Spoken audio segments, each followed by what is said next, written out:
ఇవాళ మనందరికీ గర్వం.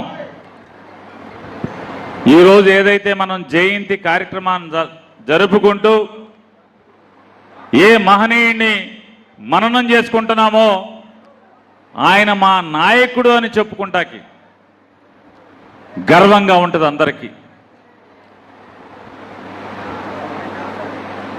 నాకైతే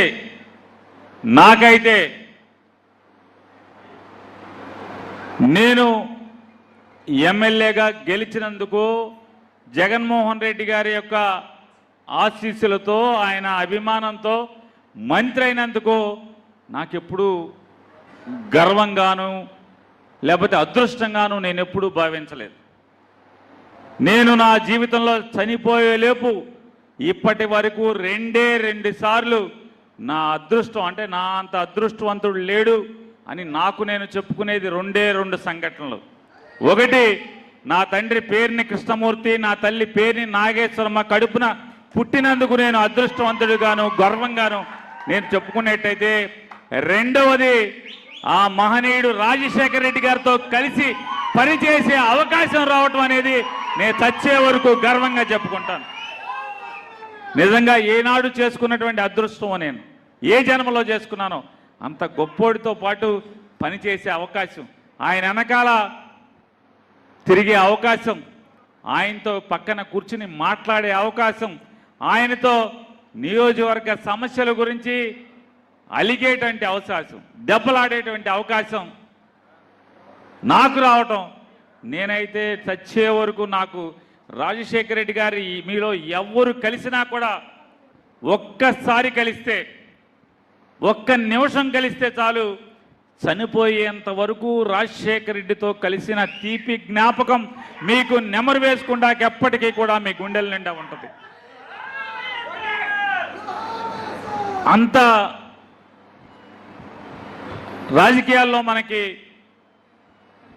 నాయకుడు ఉంటాడు, రాజకీయ నాయకుడు ఉంటాడు. రాజకీయ నాయకుడు అనేవాడు 24 గంటలు ఎత్తుగడలు వేస్తూ వాణ్ణి వీణ్ణి విడదీస్తూ వాణ్ణి వీణ్ణి కలుపుకుంటూ అవసరం కోసం కలుపుకుంటూ అవసరం తీరిన తర్వాత వదిలేస్తూ రాజకీయాలే పరమావధిగా, అధికారం కుర్చీ మాత్రమే పరమావధిగా బతికేవాడు రాజకీయ నాయకుడు. ఎలా వెళ్ళినా, ఏ దొడ్డిదారిలో వెళ్ళినా, ఎన్ని పిల్లి మొగ్గలేసినా, ఎంత గడ్డి కరిచినా అంతిమంగా అధికార పీఠం మీద కూర్చోవాలనేటువంటి లక్ష్యంగా పనిచేసేవాడు రాజకీయ నాయకుడైతే, పదవి ఉన్నా లేకపోయినా పదవి కోసం కాకుండా అతనికి పదవి ఉంది లేదు, గెలిచాడు ఓడాడు అనేది లేకుండా తను నమ్ముకుని జనం తిరుగుతుంటే, ఎవరెనకాల తిరుగుతుంటే వాడే నాయకుడు. అటువంటి నాయకుడు బ్రతికున్నా లేకపోయినా రాజశేఖర రెడ్డి గారే మనకి నాయకుడు. రాజకీయ నాయకుడు అంటే ఈ చంద్రబాబు నాయుడు రాజకీయ నాయకుడు. ఇవాళ మరణించి ఎంతకాలమైంది? ఈ రోజుకి రాజశేఖర రెడ్డికి మరణం లేదు అనేది దానికోసమే. ఈ రోజుకి ఆయన మనందరి మధ్య జీవించున్నాడు, మనందరి గుండెల్లో జీవించి ఉన్నాడు. ఈ రాష్ట్రంలోని ప్రతి పేదవాడి గుండెల్లో కూడా జీవించి ఉన్నాడంటే రాజశేఖర రెడ్డి గారికి మరణం ఉందా? మరణం లేదు కదా. బతికితే ఎవడైనా రాజశేఖర రెడ్డి లాగా బతకాలి, మరణిస్తే రాజశేఖర రెడ్డి లాగా మరణించాలి తప్పితే ఇంకొక మరణం కావాలా అని అడుగుతున్నాను. రామారావు గారు కూడా గొప్పగా బతికాడు అనుకుంటాం, కానీ రామారావు గారికి వచ్చిన మరణం ఎవరికి రాకూడదు. కానీ రాజశేఖర రెడ్డి గారికి వచ్చిన మరణం మనందరికీ రావాలని కోరుకోవాలి. అంత గొప్ప మరణం. ఇవాళ దేవుడిగా మనందరి గుండెల్లో ఉన్నాడు. ఈ రోజుకి మనిషిగా, ఒక నాయకుడిగా మనందరి హృదయాల్లో రాజశేఖర రెడ్డి గారిని నాలాంటి చూసినవాడు, నాలాగా ఆయన చెయ్యి పట్టుకున్నవాడు, ఆయనతో పక్కన కూర్చుని మాట్లాడే అదృష్టం ఉన్నవాడైతే అనుకుంటే పర్లా. కనీసం రాజశేఖర రెడ్డి గారిని ఇంతవరకు కళ్ళతో చూడని వాడు కూడా రాజశేఖర రెడ్డిని గుండెల్లో పెట్టుకోవటం అంటే అదే రాజశేఖర రెడ్డి ఈ రోజుకి కూడా జీవించి ఉన్నాడు అనే దానికి సజీవ సాక్ష్యం.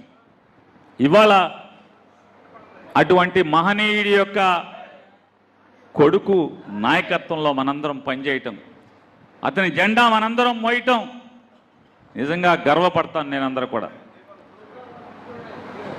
జగన్మోహన్ రెడ్డి గారు నాకంటే వయసులో కొంత కొద్దిగా చిన్నవాడైనప్పటికీ కూడా నాకు ఎంతసేపు కూడా రాజశేఖర రెడ్డి గారి కొడుకుగానే నాకు కనపడతాడు. చచ్చేంత వరకు కూడా నేను గర్వంగా ఫీల్ అవుతాను. ఆ రాజశేఖర రెడ్డి కొడుకు వెనకాల నేను తిరుగుతున్నాను అనేది గొప్ప భావనే నాకు చచ్చేంత వరకు కూడా నన్ను వెంటాడుతూ ఉంటుంది, నన్ను నడిపిస్తూ ఉంటుంది.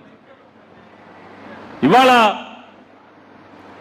అంత మహనీయుడు స్మరించుకునేటువంటి అవకాశం కల్పించిన ఈ పామరు నియోజకవర్గ వైఎస్ఆర్ కాంగ్రెస్ పార్టీ కుటుంబ సభ్యులందరికీ నా పాదాభివందనాలు తెలియజేసుకుంటూ